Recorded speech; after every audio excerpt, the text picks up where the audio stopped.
साकिब बशीर साहब, ये बयानिए की जंग तो है और ये तो पाकिस्तान तहरीक इंसाफ और ख़ास तौर पे कोई भी अपोजिशन हो वो जलसा करके लोगों को इकट्ठा करके अपना जो बयानिया होता है अपोजिशन में रहते हुए, और ख़ास तौर पर पाकिस्तान तहरीक इंसाफ का इस वक्त एक अलग बयानिया है, उसको प्रूव करने के लिए जलसे कामयाब बनाए जाते हैं। तो आप समझते हैं कि आज उस बयानिए की जंग में जो पाकिस्तान तहरीक इंसाफ लेकर इस वक्त चल रही है उसको कामयाबी मिली?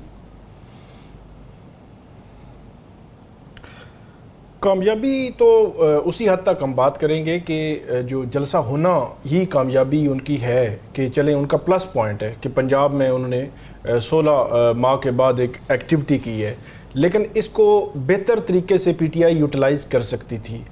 सूरत हाल ये है कि पीटीआई के जो बैरिस्टर गोहर हैं, सलमान अकरम राजा हैं या कुछ जो उनके रहनुमा थे, उन्होंने तकारीर की, लेकिन अली अमीन गंडापुर जब हम ये बात कर रहे हैं तो अभी भी वहाँ से यही तफसीलात आ रही हैं कि लाइट्स बंद, स्टेज से लोग उतर रहे हैं या बाकी वापस जा रहे हैं, या जो उनका साउंड सिस्टम था वो भी बंद कर दिया गया।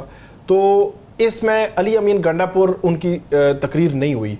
इसी तरह उमर अयूब जो है उनकी अपोजिशन लीडर हैं, उनकी तकरीर नहीं हुई। मतलब इसको बेहतर तरीके से इस्तेमाल किया जा सकता था। जब इतनी हैजानी कैफियत में, अगरचे गवर्नमेंट साइड से देखा जाए तो कल इसी वक्त तकरीबन 6-7 बजे उन्होंने इजाज़त दी और आज के लिए इजाज़त दी, मतलब चंद घंटे पहले जलसे की इजाज़त दी, और उसको स्ट्रिक्ट करना कि 2 से 6, ये जो अब 6 की सुई जो है वो 6 पे आ गई है और उसके बाद अब आप छुट्टी है, आप जाएं घरों में जाएं, ऐसा कभी हुआ नहीं है। लेकिन मतलब एक चीज साकिब बशीर, एक चीज जब आप प्रेसिडेंट्स, एक चीज़ ऐड करना चाहूँगा। आपने कहा गवर्नमेंट ने इजाज़त तकरीबन 24 घंटे पहले दी या 22 घंटे या 18 घंटे पहले दी, लेकिन पाकिस्तान तहरीक इंसाफ का ये मौक़िफ़ तो था ना कि उन्होंने इजाज़त मिले ना मिले हर सूरत जलसा करना है, इसलिए उनकी तैयारी तो मुकम्मल थी।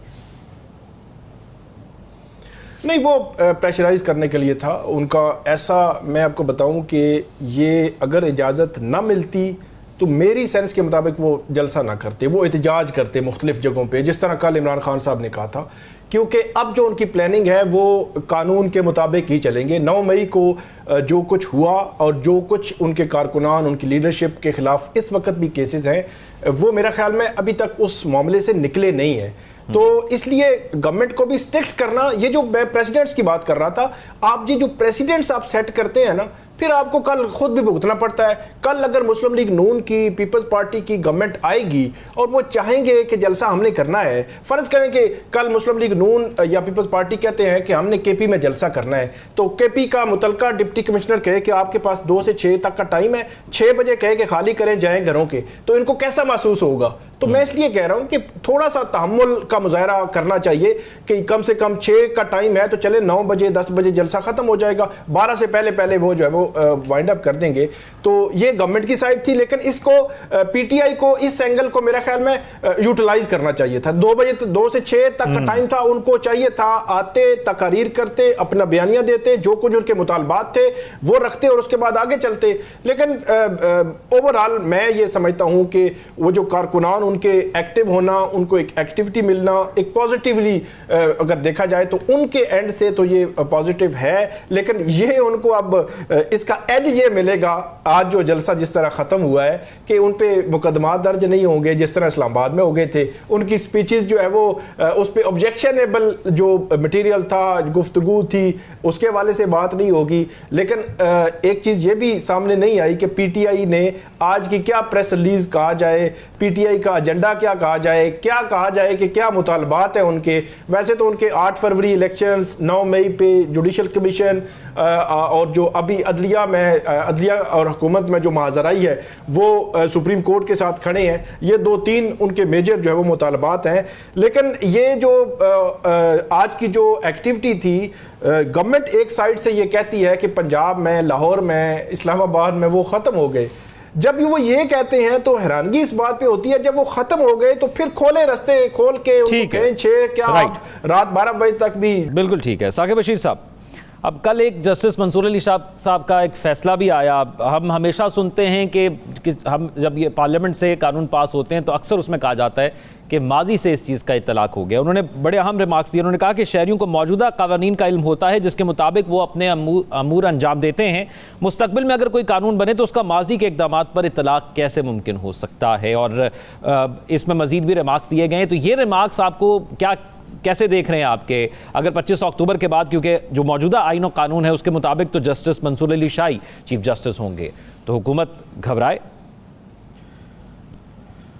سب سے پہلے تو جسٹس منصور علی شاہ صاحب نے جو ججمنٹ دی ہے اس پہ بات کر لیتے ہیں. یہ ٹیکس کا ایک معاملہ تھا جو سندھ ہائی کورٹ سے سپریم کورٹ آیا, اور سپریم کورٹ میں 2019 میں یہ ایک لیجسلیشن کی تھی اس وقت کی پی ٹی آئی کی حکومت نے, اور اس کا ماضی سے اطلاق کیا گیا تھا. تو اس میں جسٹس منصور علی شاہ کی سربراہی میں بینچ نے فیصلہ دیا ہے. دو چیزیں ہیں. ججمنٹ یہ کہہ رہی ہے کہ کوئی آئین شکنی ہوئی ہو کسی معاملے میں تو وہاں پہ اگر آپ کو قانون سازی کر رہے ہیں تو اس سے ماضی کا اطلاق آپ کر سکتے ہیں. بہت ہی لمیٹڈ انہوں نے سپیس بتائی ہے کہ اس میں ماضی کا اطلاق ہو سکتا ہے. انہوں نے کہا ہے کہ کسی بھی سول معاملے میں, کسی بھی ایسے معاملے میں کہ جہاں پہ کسی کے بنیادی حقوق متاثر ہو رہے ہوں, ماضی سے اطلاق نہیں ہوگا. فوجداری کے جتنے بھی ہیں معاملات ہیں اس میں ماضی سے اطلاق نہیں ہوگا. اس کی وجہ وہی ہے, جو گورنمنٹ ہے موجودہ, انہوں نے دو جو ہے وہ ابھی امینڈمنٹس کی ہیں الیکشن ایکٹ 2017 میں, دونوں میں ماضی سے اطلاق کیا گیا ہے. ایک کی ہے ابھی ریسنٹلی کہ جو آزاد جو ممبر ہے وہ 3 دن میں اگر کسی پولیٹیکل پارٹی میں چلا گیا, ٹھیک نہیں گیا, تو پھر وہ آزاد ہی تصور ہوگا. اور اس تناظر میں انہوں نے جو امینڈمنٹ کی اس میں 12 جولائی کا سپریم کورٹ کا فیصلہ غیر مؤثر کرنے کی کوشش نہیں کی, بلکہ کر دیا کہ اسپیکر نے جو لیٹر لکھا ہے الیکشن کمیشن کو, اس میں لکھا ہے کہ سپریم کورٹ کا فیصلہ الیکشن ایکٹ میں ترمیم کے بعد ریڈنڈنٹ ہو چکا ہے, 12 جولائی کا جو فیصلہ ہے. تو یہ اندازہ لگائیں کہ اگست 2024 میں وہ امینڈمنٹ کر رہے ہیں اور اس کا اطلاق کر رہے ہیں 2017 سے, کہ 8 فروری جس دن الیکشنز ہوئے, جو وہ بات کر رہے ہیں جسٹس منصور علی شاہ کہ جس دن یہ قانون, جس دن وہ ایکٹ کر رہا تھا کوئی بندہ, اس دن یہ قانون ایگزسٹ ہی نہیں کرتا تھا. بعد میں آ کر آپ نے ایک قانون بنایا جو کسی کے حقوق کو متاثر کر رہا ہے, تو یہ آپ ماضی سے اطلاق نہیں کر سکتے اس طرح کہ جہاں پہ جو حق کسی کا متاثر ہو رہا ہو. تو ایک تو 12 جولائی کا فیصلہ انہوں نے غیر مؤثر کرنے کی کوشش کی, اور دوسرا انہوں نے ایک اور قانون سازی کی الیکشن ایکٹ میں کہ جو ریٹائرڈ ججز کو ٹریبیونل لگانا اور ٹریبیونل کی تبدیلی, اس کا بھی انہوں نے اطلاق کہا کہ ماضی سے ہوگا. تو حکومت جتنی بھی لیجسلیشن کر رہی ہے ماضی سے اطلاق, ماضی سے اطلاق, یہ اگر رستہ کھل گیا تو پھر کوئی نہیں بچے گا. کل کسی اور کی گورنمنٹ آئے گی تو وہ ماضی سے اپنے مخالفین کے خلاف جتنی بھی معاملات ہیں ان میں سے ماضی سے اطلاق کر کے ان کو جب وہ میدان سے ہی باہر کر دے گا. تو اس لیے اس کی بہت اہمیت ہے. اس کے علاوہ جو ہم بات کر رہے تھے پریکٹس اینڈ پروسیجر ایکٹ کی, اس میں آرڈیننس جو آیا ہے, آرڈیننس کے حوالے سے جو سپریم کورٹ بار ایسوسیشن ہے وہ حکومت کے قریب سمجھی جاتی ہے, وہ اعظم نذیر تارڑ صاحب کے گروپ کی سمجھی جاتی ہے. پہلے ان کا جو موقف رہا ہے زیادہ تر معاملات میں وہ حکومت کے طرف ہی رہا ہے, لیکن وہ بھی اس سے کنونس نہیں ہے جو آپ نے آرڈیننس کل جاری کیا ہے, اور سپریم کورٹ نے اس پر عمل بھی کر دیا ہے, اور نئی کمیٹی بھی بن گئی ہے, اور نئی کمیٹی کا اجلاس بھی, اور پھر منڈے کو بھی اجلاس کا امکان ہے, اور اہم کیسز جو ہے وہ اس میں فکس ہونے ہیں. تو یہ جو پریکٹس اینڈ پروسیجر ایکٹ میں ترمیم کا جو آرڈیننس آیا ہے یہ بھی متنازع ہو سکتا ہے, کیونکہ بہت سوالات اٹھ رہے ہیں, اور بار سپریم کورٹ بار ایسوسیشن نے بھی سوالات اٹھائے ہیں. اس میں ایک وجہ بتائیے نا, اس میں عطا تارڑ صاحب نے وجہ بھی بتائی ہے. انہوں نے کہا کہ وہ تیسرے ممبر اویلیبل نہیں ہوتے, پھر اجلاس نہیں ہو پاتا, پھر تاخیر ہو جاتی ہے. یہ جو تیسرے ممبر ہیں ان کا میں ایک آبزرویشن آپ کو بتا دیتا ہوں. جو ستمبر 2023 میں جب یہ کیس سپریم کورٹ میں چل رہا تھا تو جسٹس منیب اختر نے ایک آبزرویشن دی تھی.